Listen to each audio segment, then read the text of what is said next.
करोड़ रुपया उसमें खर्च हो चुका है और जनता को 4 रुपये की सुविधा नहीं मिल रही है। मुख्यमंत्री के लिए कौन सी बड़ी बात है कि एक 30 या 20-25 मीटर के स्पान को पुल बनाने का।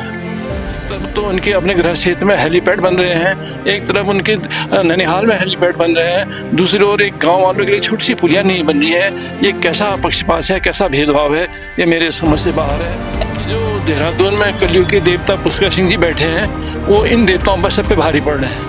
पिथौरागढ़ के विधायक, जिनको पिथौरागढ़ के विकास पुरुष के नाम से भी जाना जाता है, वो भी हैं। तो विधायक जी, आप हमें बताइए कि आपको भी धरने में आना पड़ा, ऐसा क्यों?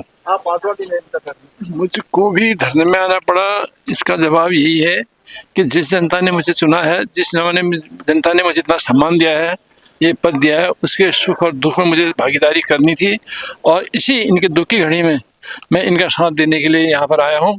और मैं चाहूँगा कि मेरी इस कार्यकाल में क्वारबंद तक रोड पहुँचे, रोड पुलिया बने, और इन लोगों के जो दुख हैं, जो 40 किलोमीटर इनको झगड़ाने में लगता है, 8-10 किलोमीटर पैदल चलने में लगता है, उससे इनको निजात मिले, यही मेरी इच्छा है।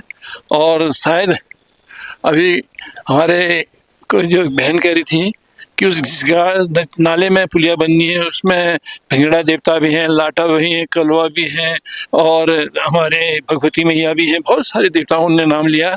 पर मुझे ऐसा लगता है कि जो देहरादून में कलयुग के देवता पुष्कर सिंह जी बैठे हैं, वो इन देवताओं पर सब पे भारी पड़ रहे हैं। आज हमारे जो पौराणिक देवता हैं, उनने भी हार मान ली है, और जो वर्तमान इस कलयुग के देवता हैं, वो इन सब पर हावी हैं। एक छोटी सी बात है, एक मुख्यमंत्री के लिए कौन सी बड़ी बात है कि एक 30 या 20-25 मीटर के स्पान को पुल बनाने का, पर वो क्यों इसमें जीत पकड़े हुए हैं, क्यों इन लोगों की इतनी परीक्षा ले रहे हैं, इनके दुखों को और कष्टों को बढ़ा रहे हैं, ये मेरी समझ से बाहर है। कुछ अगर उनमें कोई भी मानवता बची है तो अति शीघ्र वो निर्णय लें, उनके आदेश में ही, और जिला प्रशासन को आदेश दें। हम अपना आंदोलन वापस लेने के लिए तैयार हैं, क्योंकि मुख्यमंत्री अगर इसमें सीधे हस्तक्षेप करेंगे तो मुझे लगता है कि 2 या 3 महीने के अंदर सारे काम अपने निर्णायक स्तर पर पहुंच जाएंगे। पर उनकी उदासीनता हमको बहुत चुभ रही है, क्योंकि वो हमारे सबके मुख्यमंत्री हैं, हम ये सब लोग उनकी जनता है। एक तरफ तो उनके अपने गृह क्षेत्र में हेलीपैड बन रहे हैं, एक तरफ उनके ननिहाल में हेलीपैड बन रहे हैं, दूसरी ओर एक गांव वालों के लिए छोटी सी पुलिया नहीं बन रही है। ये कैसा पक्षपात है, कैसा भेदभाव है, ये मेरे समझ से बाहर है। जैसे आपने इंस्टाग्राम में, सोशल मीडिया के थ्रू भी ये बात रखी कि 4 करोड़ में पहले लागत में आया था वहाँ के लिए कुछ बजट वगैरह, और फिर उससे अलाइनमेंट कुछ मिसमैच हो गया। आपके पोस्ट देख रहा था मैं इंस्टाग्राम पे, तो उस बारे में भी कुछ प्रकाश डालिए। जो सबसे बड़ी इसमें जो विडम्बना है, जो यहाँ का टेक्निकल स्टाफ है, जो प्रधानमंत्री सड़क योजना में सिंचाई विभाग का स्टाफ है, उनकी एक बहुत बड़ी चूक या टेक्निकल मिस्टेक कहें या क्या कहें, जो उन्होंने जो दोनों ओर से रोडें शुरू करी, और जब उस नाले पे वो रोडें अपने सिरे पर पहुंची तो उनमें 8 मीटर का अंतराल था। एक सिरा 8 मीटर नीचे था, एक सिरा 8 मीटर ऊपर था।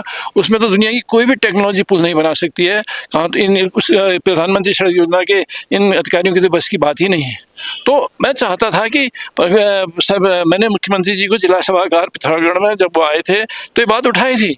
हम चाहते थे कि मुख्यमंत्री जी इसमें तत्काल कोई ठोस निर्णय लें, क्योंकि सरकार का 4 करोड़ रुपया उसमें खर्च हो चुका है और जनता को 4 रुपये की सुविधा नहीं मिल रही है।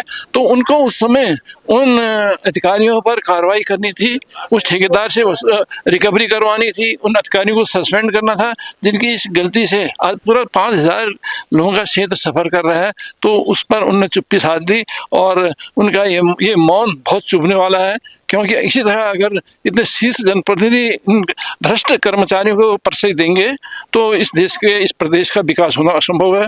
हम आज इसी माँ को लेकर यहाँ पर बैठे हैं, हमारी माताएं बहनें यहाँ पर आई हुई हैं, और आज एक दुखद घटना हुई कि एक क्वारबंद के बुजुर्ग का निधन हो गया।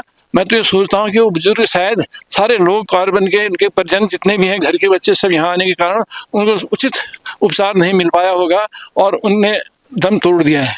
तो इसकी जिम्मेदारी भी तो जिला प्रशासन की और उस विभाग की बनती है। इस पे भी तो बात उठनी चाहिए, इस बात में भी तो मुख्यमंत्री का ध्यान आकृष्ट होना चाहिए। और मुझे पूरा विश्वास है कि हमारे इस आंदोलन को एक दिशा मिलेगी और इसका एक निर्णय मिलेगा, और आने वाले समय में सरकार को झुकना पड़ेगा, इस पुल को बनाना पड़ेगा। तो ये थे गांव के लोग और पिथौरागढ़ के माननीय विधायक जी जिन्होंने अपनी बात रखी और अपनी मांगे रखी। ये कहना गलत नहीं होगा कि पिथौरागढ़ में हो रहे आंदोलनों को देख के, जो एक बार जब भारत गुलाम था तो लुईस टोल्स्टॉय ने एक बात बोली थी कि भारत गुलाम इसलिए है क्योंकि भारत के लोग चमत्कारों पे बिलीव रखते हैं। हम देवभूमि के हैं तो सही, बट ये कहना गलत नहीं होगा कि अब देवभूमि के लोग जाग चुके हैं। वो अपनी मांगों को उचित तरीके से उठाना और मांग रखना आप जानते हैं। यानी अब हम चमत्कारों पे बिलीव भी रखते हैं और अपनी बात रखना भी जानते हैं। बाकी चैनल का नाम है डम ट्रेस। Bye bye, signing of.